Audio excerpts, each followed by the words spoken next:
Bienvenidos al sexto episodio de nuestro curso. En esta ocasión vamos a hablar un poco sobre Luyu y al final del video voy a responder preguntas que me han estado enviando durante este mes sobre algunos episodios y el taller. Entonces, ¿quién fue Luyu?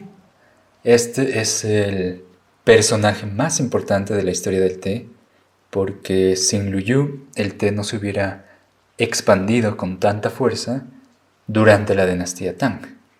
Luyu nació entre el 730 y 733, una fecha un tanto debatida, ya que existen muchos datos al respecto, en la ciudad de Jingling en Fuzhou, lo que ahora se le conoce como Hubei en China. Es considerado como el primer académico del té porque fue la primera persona en escribir un libro dedicado al té, conocido como el libro del té en español, donde explica los diferentes procesos para producir té, los accesorios necesarios para su preparación, un estudio dedicado al agua y beneficios del té desde un punto de vista físicos y espirituales. Luyu fue un huérfano que fue adoptado por un monasterio. Ahí se educó y aprendió a servir té. De hecho, era considerado una persona perfeccionista en cuanto a la preparación del té. Leía y aprendía todo lo que pudiese con los textos a los que tenía acceso dentro del monasterio, pero siempre fue atraído por la vida fuera del lugar. Un día se escapó y empezó a trabajar para una compañía de teatro hasta que conoció a un gobernador local conocido como Li Chi, quien quedó impresionado por su destreza y alto conocimiento. Este le ofreció acceso a su librería personal y decidió ayudar a Luyu a empaparse del mundo y obtener más conocimiento. Aunque existen otras historias que dicen que fue Li Shi quien adopta a Luyu después de conocerlo, pero no existe una teoría confirmada. Lo que sí podemos decir con seguridad fue que gracias a Luyu, el por qué el té se dejó de mezclar con otras especias o alimentos. En su libro, él informa al público que el té debe ser disfrutado de una manera natural, adquiriendo todos los beneficios que la planta pueda ofrecer sin la necesidad de alterar su sabor con la mezcla de otros ingredientes. Hace énfasis en cómo la calidad del agua afecta el sabor final del té y la importancia de hervir el agua a una temperatura correcta para preparar el té, además de purificarla para eliminar lo que él consideraba como la suciedad. Apreciado como un gran catador de agua, sus estudios revelaron las mejores fuentes para obtener este líquido vital y, ¿por qué no usar agua que esté llena de agresividad en el ritual de la preparación del té? Ahora, cambiando un poco el tema, la historia del termómetro nace gracias a un primer artefacto fabricado por Galileo Galilei en 1596, considerado como el termoscopio, un aparato que fue perfeccionado en 1612 por Santorio Santorio, quien crea el termómetro con el objetivo de medir la temperatura, aunque sus resultados eran inconsistentes. Mucha gente no logró entender la utilidad de aquello, ya que medía la temperatura del aire y los efectos de la variación de la presión del aire eran conceptos que no se apreciaban en esa época.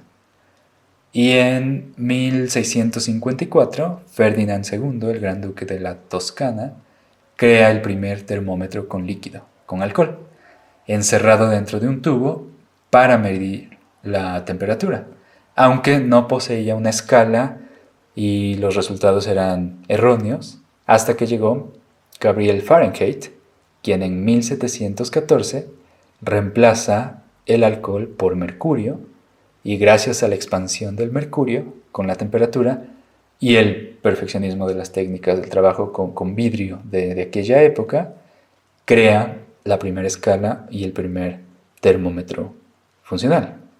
Entonces, cuando Lu Yu escribe el libro del té, la temperatura del agua no era posible medirse, ya que el termómetro no existía. Pero dentro del ingenio e inspiración y el estudio apasionado, Lu Yu crea un sistema para el cálculo de la temperatura del agua sin la necesidad de un aparato. Su explicación consistía en observar la transformación del agua expuesto a una fuente de calor y ver cómo, con el paso del tiempo, burbujas comenzaban a surgir. El primer método, conocido como ojos de pescado, consiste en observar pequeñas burbujas que se forman en la superficie del agua calentándose.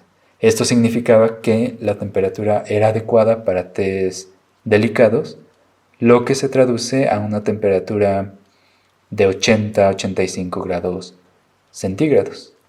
El segundo método, considerado como perlas en el agua, era cuando la temperatura llegaba a 85 o 90 centígrados. Y por último, las olas salvajes, cuando el agua llegaba a un punto máximo de hervor. Con el paso del tiempo, el florecimiento del té llegó gracias a ese libro, que se cree fue comisionado por algún comerciante de té a Lu Yu para que el té pudiera expandirse mejor por la sociedad. Un dato del cual solo existen rumores y no pruebas reales. Aún así, él se esmeró en publicar el que sería la base de la fundación de la expansión de una planta dentro del imperio humano. Con su explicación sobre el balance de los 5 elementos, es decir, el agua, madera, metal, fuego y tierra, gracias al té y la importancia del camino del té para obtener un balance físico, espiritual y mental, atrajo no solo a aquellos enamorados por la bebida, sino también a todas esas personas que deseaban obtener un despertar, inspiración y una motivación para alcanzar sus propios objetivos.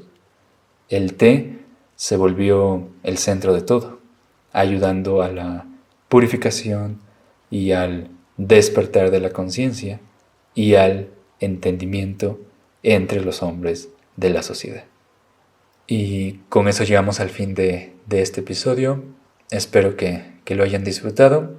Ahora voy a responder algunas de las preguntas que me enviaron. Recuerden que cada fin de mes estaré respondiendo preguntas en un video, pero si tienen preguntas o no lograron enviarlas esta vez, me las pueden enviar para responderlas en el siguiente video o después. Entonces la primera pregunta que nos enviaron fue: las hojas de té blanco, por ser brotes jóvenes, poseen mayor concentración de antioxidantes.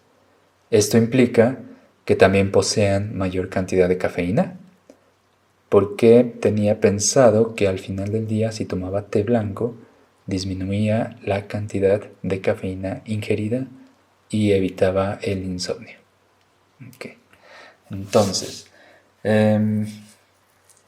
los antioxidantes, por ejemplo, es cierto que están en mayor porcentaje en hojas jóvenes, pero no es necesario que vayan de la mano con la cafeína. De hecho, la cafeína es uno de los componentes químicos del té, pero que también se encuentra vivo en otras plantas como la del café.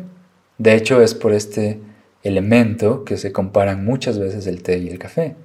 Lastimosamente, siempre encontramos comparaciones que mandan al café a la basura, cosa que no es de mi agrado o que no me gusta hacer, porque cada planta tiene un beneficio y nunca podemos decir si una planta es mejor que otra. Esta pelea imaginaria que se ha creado intencionalmente nace por el efecto adverso que el café pueda causar en el cuerpo de una persona. Esto significa que muchas veces el té se pinta como el salvador cuando estamos comparando estas dos plantas. Y es cierto que la cafeína es una de las drogas más consumidas por el ser humano, gracias a sus estímulos, positivos o negativos, y se ha vuelto muy, muy importante en la vida. Pero también es cierto que la cafeína puede causar efectos adversos en muchas personas. Pero siempre es bueno investigar si es la cafeína lo que nos altera o si es lo que nos alimenta, lo que motiva a que culpemos a la cafeína por afectarnos. Por ejemplo, nuestra dieta física, mental y espiritual es la llave para saber si la cafeína es negativa o no para nosotros. Con esto dicho, la cafeína nace naturalmente en la planta del té. De hecho, sirve a la planta como un insecticida natural para defenderse y motiva a los insectos a polinizar las flores. La cantidad de cafeína en la producción del té en realidad no se modifica mucho. Donde sí sucede es en la hoja antes de la cosecha. Eso quiere decir que si la hoja es muy vieja, tendrá menos cafeína que una hoja joven. Pero también hay que tener en cuenta que es la variedad de té la cual pueda tener más cafeína que otra. Por ejemplo, un té negro puede tener mucho más cafeína si fue hecha con la variedad asámica que con la variedad sinensis. Entonces, lo que deberíamos buscar no es tanto la cantidad de cafeína, porque la verdad es que un té verde o muchos tés verdes contienen mucho más cafeína que otros tipos de té. Sino hay que buscar la cantidad de tianina. La tianina es un elemento, o es el elemento que causa ese efecto relajante, y eso lo podemos sentir cuando bebemos el té, que tenga un sabor fuerte umami o un sabor fuerte a piedra de río. La siguiente pregunta es consejos para calcular la temperatura de infusión de los principales té sin necesidad de un termómetro.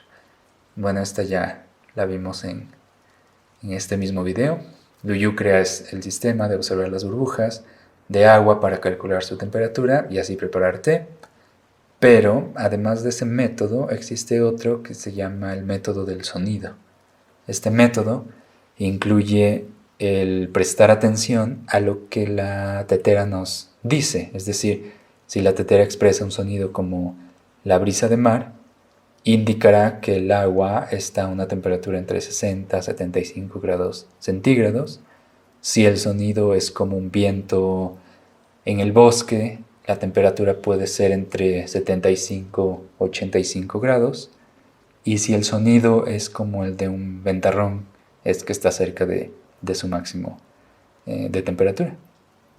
Existe otro método, que es el de sentir, utilizando el instinto para sentir si el agua está en la temperatura ideal o no. Este método depende mucho de la práctica, concentración y la apertura que tengamos hacia este tipo de habilidad. Es muy común enfrascarnos en la idea de dependencia de objetos para que todo salga perfecto, pero la realidad es que muchas cosas son variables y es muy difícil saber con anticipación algo. La práctica de la intuición, algo que poco a poco se está perdiendo, es lo que nos ayudará a entender ese sentir entre el agua y nuestro ser dentro de la mesa de té. La tercera pregunta es: se sabe que el material de infusión y los cuencos o tazas donde se toma una bebida puede afectar la percepción del sabor de la misma. Por otro lado, leí que enfocarse en los recipientes es hasta cierto punto un juego del ego y que mientras más conexión haya con la esencia y energía del té, se le da menos importancia al material de preparación. ¿Pueden estas ideas coexistir? ¿Alguna posee más peso que la otra? Okay. Entonces, en el mundo del té, especialmente en el mundo comercial del té, se habla mucho de calidades y precios, lo que se traduce en muchas ocasiones a que si el precio es barato, la calidad es baja o viceversa. Y muchas veces esto ocasiona el problema de la mentira dentro de este camino. También es cierto que existen materiales que van a despertar las notas aromáticas del té y nos van a ayudar a que el resultado de nuestra preparación contenga menos errores. Pero para poder contestar esta pregunta hay que saber el verdadero significado del material o de los accesorios en la mesa de té y de las hojas de té. No por tener lo más caro o lo mejor vamos a hacer los mejores en la mesa de té. Es cierto que mientras más tengamos para despertar y alimentar la vanidad, menos vamos a disfrutar del camino y nos vamos a enfocar en el yo y no en el fluir. Y para poder saber esto hay que renunciar al ego, una de las cosas más difíciles porque, como sabemos, no existe el ego, porque debemos dejar que todo fluya para poder obtener el resultado deseado, pero no el que se busca. Es más la idea de rendirnos hacia el acto de servir y preparar té que el hecho de presumir y tratar de obtener lo mejor para llegar a esa meta. La verdad, si un objeto pueda o no transformar el licor del té, recae más allá del objeto. Está en la energía que se transmite durante la preparación. Aunque es cierto que los materiales naturales como el barro transmiten cierta aura al té, combinadas con el aura de los pocos ceramistas que todavía entienden el significado de una quema pura, la verdad es que esa aura natural del objeto se va a contaminar si nuestro objetivo es el de no soltar durante la sesión. Y esto es muy importante porque muchas veces no se compra té o accesorios por admiración o por conciencia de lo que significa y representa, sino que muchas veces se compra el objeto porque es bonito y debo tenerlo. Una lección muy importante del camino del té es que si llegamos a la situación donde empezamos a sufrir por el mejor té o el mejor accesorio, debemos tomarnos un descanso y regresar al punto de partida y olvidar y volver a aprender lo que el té está diciendo. Así que las dos ideas coexisten y se sobreponen, pero el peso que se le da depende del balance que tú te des durante el camino del té y de la vida. Si pierdes el balance, no pasa nada, solo debes aceptarlo y volver al inicio, porque volver al inicio no es lo más difícil. Lo complicado es aceptar que no estamos en balance y esa falta de aceptación nos puede llevar una vida a admitirlo. Y la cuarta pregunta es sobre el episodio anterior, las dinastías de té, y dice: ¿las hojas de arroz o vapor le daba algún sabor a las hojas? ¿Ya no hacen pasteles así en la actualidad? Podría ser que sí, le daba un sabor extra. De hecho, de ahí nace la costumbre de realizar el prelavado a las hojas de té para eliminar el sabor.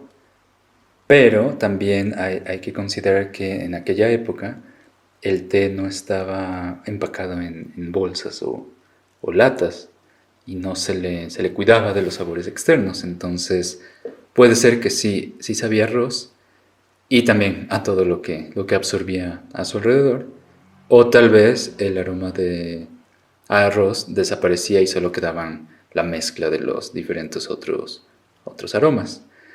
En la actualidad se sigue haciendo ahora como un tipo de blend con las hojas de arroz o el vapor del arroz cocido que transmite un sabor obviamente a arroz a las hojas de té. Normalmente lo he visto, lo he probado en los puer cocidos, pero recientemente degusté un té verde hecho con este método y sabe bien, sabe como un típico té verde chino que tiene ciertas notas aromáticas como vegetales cocidos con la mezcla de arroz fresco o recién hecho. Entonces sí es muy agradable beber ese tipo de blend.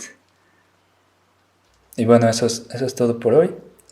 No se olviden de compartir el video y si tienen más preguntas, por favor nos pueden escribir o dejar en la sección de comentarios. Si quieren conocer más al respecto de nuestro proyecto, los invito a entrar a nuestra página o contactarnos directamente. Muchas gracias por escuchar y los espero en el próximo episodio. ¡Feliz té!